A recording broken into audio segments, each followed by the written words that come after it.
faithfully delivering value, exploring the world's great books. Hello, this is Sally with the Book Talk. Today, we're interpreting the book Why Don't Zebras Get Ulcers? Subtitle: The Ultimate Stress Relief Handbook for Modern People. In modern society, chronic diseases like ulcers, diabetes, and others are harming people's health.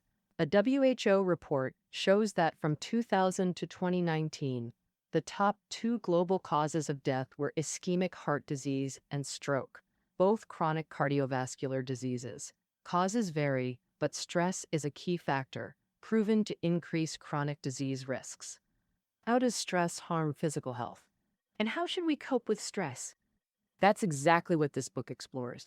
The author, Robert Sapolsky, is an internationally renowned biologist, a professor of biology and neurosurgery at Stanford University, and has published several popular science books in biology. In the book, Sapolsky details how long-term stress affects the body's systems and causes diseases, and introduces various stress relief methods. David Damas says, I'll break down the main content into two parts for you. First, what harm does stress cause to health? Second, how to effectively relieve stress. Let's start with the first part. What harm does stress cause to health? First, let's discuss how the body reacts under stress. The body has two autonomic nervous systems. One is the sympathetic nervous system. Its role is to make us excited and alert to handle external challenges. The other is the parasympathetic nervous system, responsible for maintaining internal systems, allowing recovery and growth. When facing a crisis and stressed, the sympathetic system activates, the parasympathetic is suppressed, and stress hormones like cortisol and adrenaline are secreted. Together, they increase heart rate, tense muscles, and sharpen focus. Meanwhile, digestion and immunity are suppressed to conserve energy for immediate crisis response. Fight or flight. When the crisis passes and we're no longer stressed, the sympathetic nervous system gets suppressed and stress hormone levels drop. Then, the parasympathetic nervous system kicks in. Our heart rate slows, muscles relax, and digestion and immune systems return to normal. This stress response mechanism exists in animals too. Zebras on the savanna trigger a similar stress reaction when they spot a lion to escape the hunt. But zebras don't get chronic illnesses like ulcers from stress, like humans do, because they face short-term stress. Once they escape the lion's range, they calm down and go back to grazing and drinking. For most of the day, zebras are in a relaxed state with the parasympathetic system in charge, so their body systems recover quickly and stay healthy. But in human life, while we rarely face life or death stress like zebras, we've got lots of other pressures, like worrying about kids' schoolwork, relationship troubles with partners, poor work performance, and so on. These issues aren't deadly, but they last way longer. Someone might endure stress from these problems for months or even years. Under chronic stress, our body systems stay in overdrive or suppressed abnormally, and high stress hormones cause harm, leading to chronic diseases. Now, we'll mainly cover the specific health harms from chronic stress in 5 areas. First up is the cardiovascular system. It's made of branching blood vessels. Big ones, like the aorta, split into smaller vessels. These smaller vessels keep branching into even tinier microvessels. Eventually, they form a network of tens of millions of microvessels, spread throughout the body.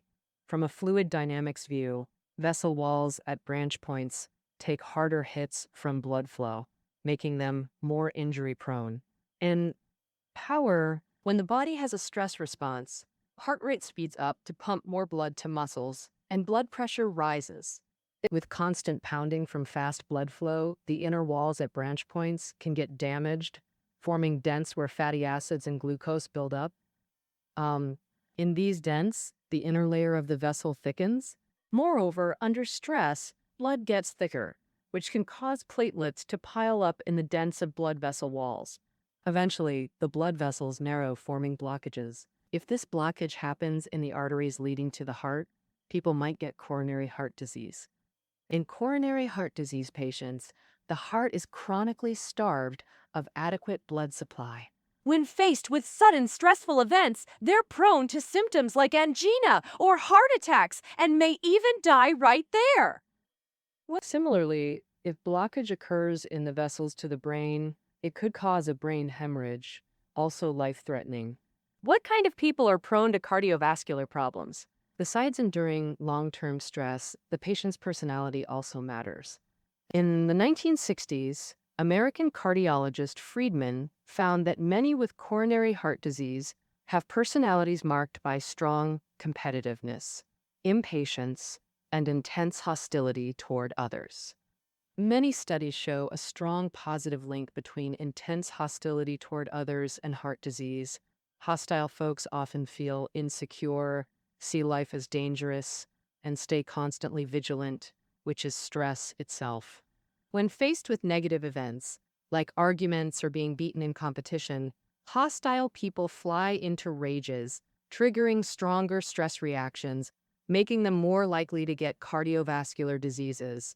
Further research shows that strong hostility nearly increases mortality risk from almost all diseases due to stress. This harms health. The second aspect is the digestive system. The food we eat has to be digested and absorbed to turn into nutrients. This process is controlled by the parasympathetic nervous system, requiring muscle coordination in the mouth, stomach, intestines, etc., and uses a lot of energy. Overall, mammals, including humans, spend about 10% to 23% of their energy on digestion. When stress hits during digestion, the parasympathetic nervous system is suppressed, and the digestive system pauses activity. It only returns to normal after stress passes, since survival comes first. Under chronic stress, the digestive system stays suppressed.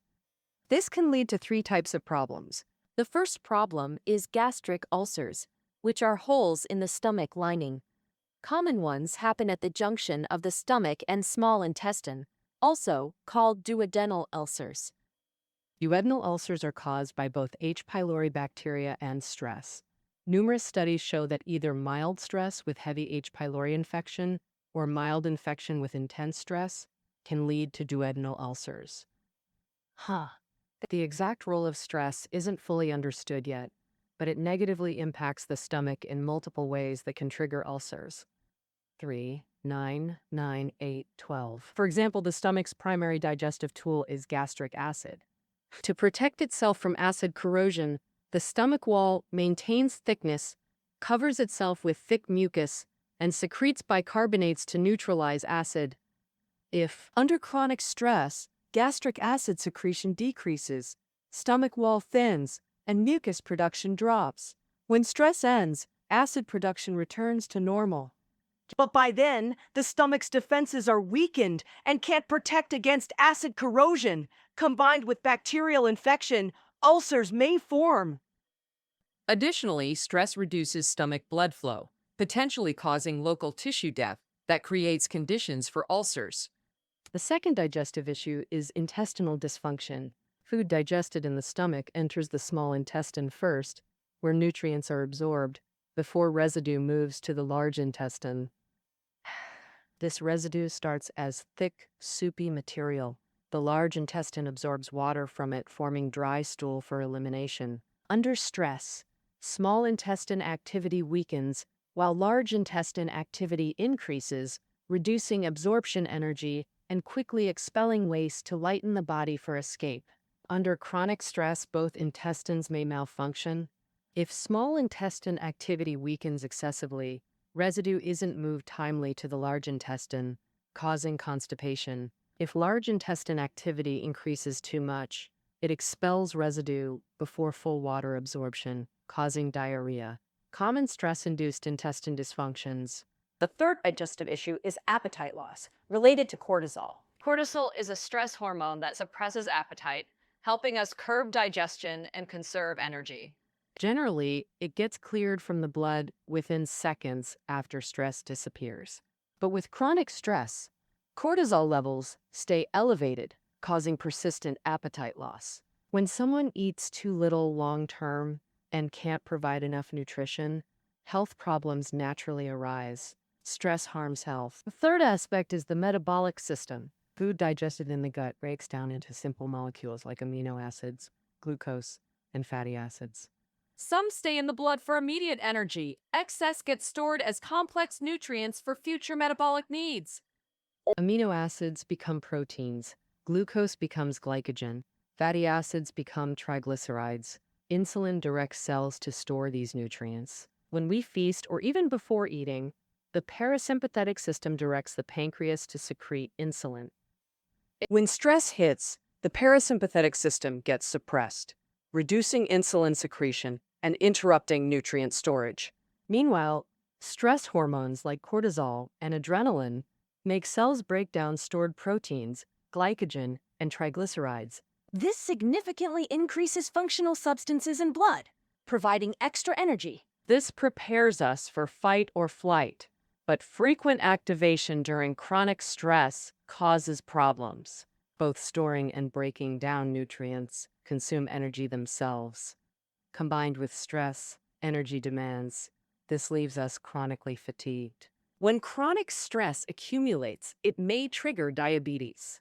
Diabetes has two types: insulin-dependent diabetes. This means insufficient insulin prevents glucose conversion.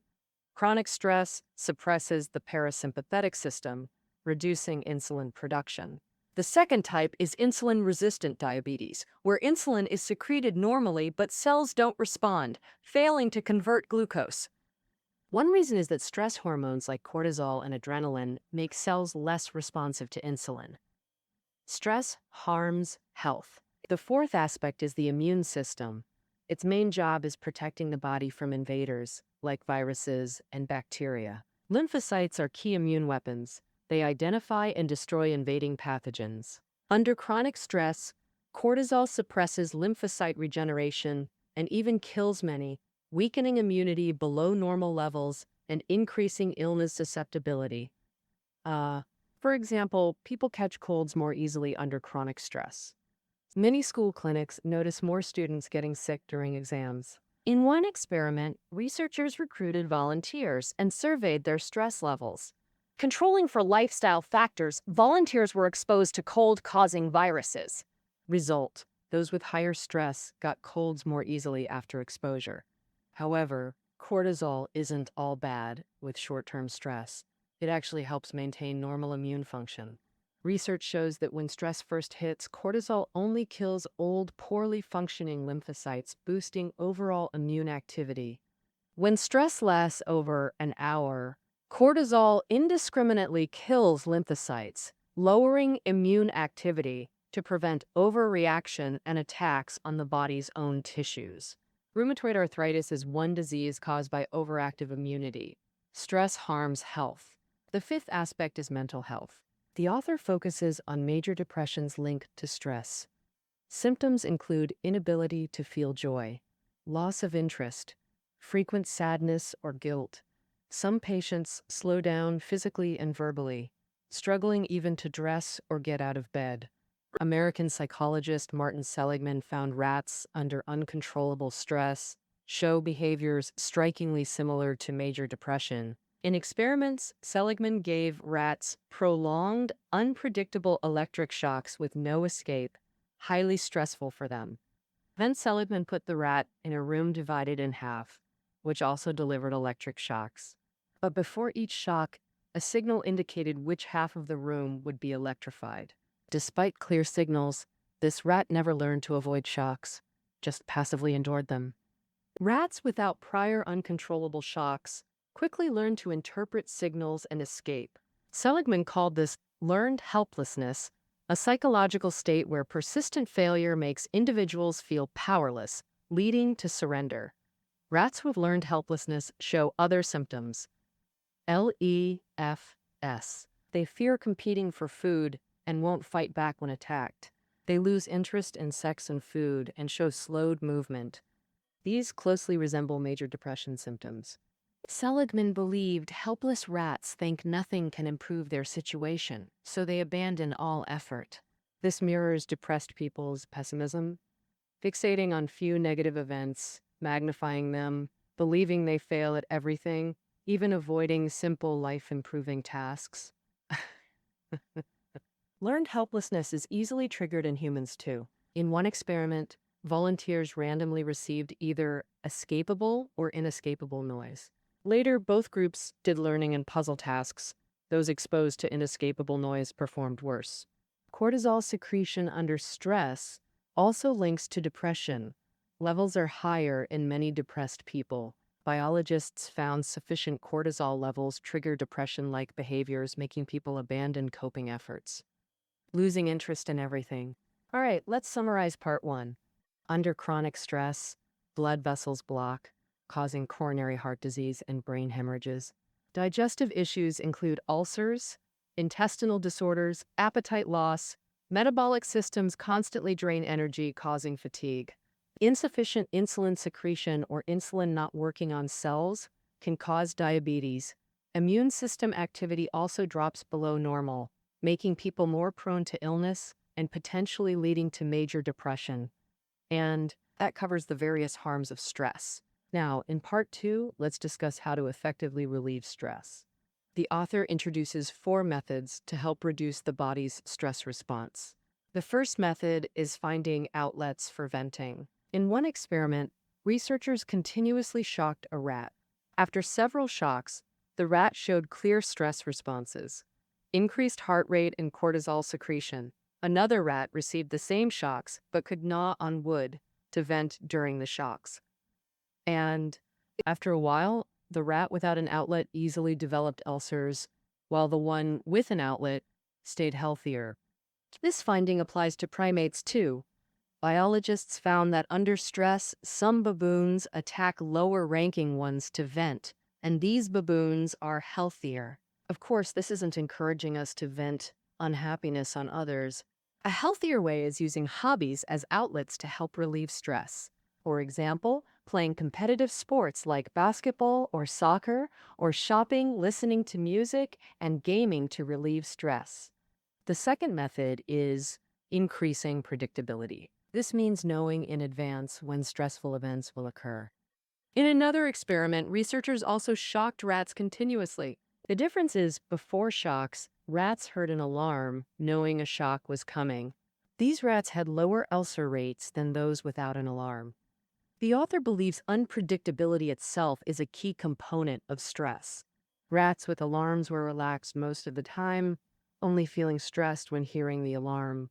Moreover, with predictable stress, rats adapt better over time. After repetition, even when shocked, they felt less stress, while rats without alarms stayed alert constantly, fearing shocks, so their stress was much higher. A real case from 184.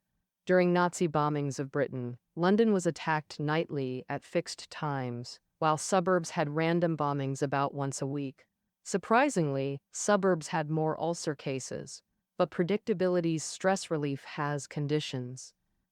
Predictability only relieves stress when the event isn't too severe, bearable, and there's proper timing between warning and event.